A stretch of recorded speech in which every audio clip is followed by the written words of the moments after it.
ఏదో material blessings ఒకవేళ వచ్చి పడిపోయినప్పటికీ కూడా ఆ మెటీరియల్ బ్లెస్సింగ్స్ ఎంతవరకు ఉంటాయండి?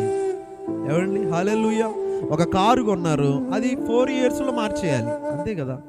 ఇఫ్ ఇంకా ఒక 5 ఇయర్స్ ఈ మధ్యలో యాక్సిడెంట్ అయింది అనుకోండి, అది షెడ్కి, ఏమండి, అంతేనా? ఒక ఫోన్ కొన్నారు, 25,000 30,000 పెట్టి ఫోన్ కొన్నారు, అదే బ్లెస్సింగ్ అనుకున్నారు, అది ఎంతకాలం నిలిచిద్ది? మ్యాక్సిమం 1 ఇయర్, మహా అయితే 2 ఇయర్స్, అంతే కదా. అంతకంటే ఇంకేమైనా మిగిలిద్దా? ఏమి మిగలదు. ఇప్పుడు ఏ వాహనం అయినా, ఏ ఇల్లు అయినా, ఏ మెటీరియల్ బ్లెస్సింగ్ అయినా అది శాశ్వతంగా ఉండదు. మరి శాశ్వతంగా ఉండేది ఏంటంటే దేవుడి దగ్గర నుంచి వచ్చే ఆశీర్వాదం. ఏంటి ఆశీర్వాదం? చెప్తాను వినండి. కుటుంబం అంతా కలిసి కూర్చొని బిడ్డలతో, భర్తతో, భార్యతో కలిసి కూర్చొని చక్కగా 1 గంట 2 గంటల ప్రార్థనలో గడిపితే అంతకంటే బ్లెస్సింగ్ ఏమైనా ఉండిద్దా? హల్లెలూయా.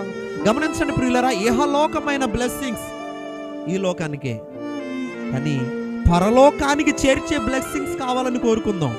ఆ బ్లెస్సింగ్స్ ప్రార్థన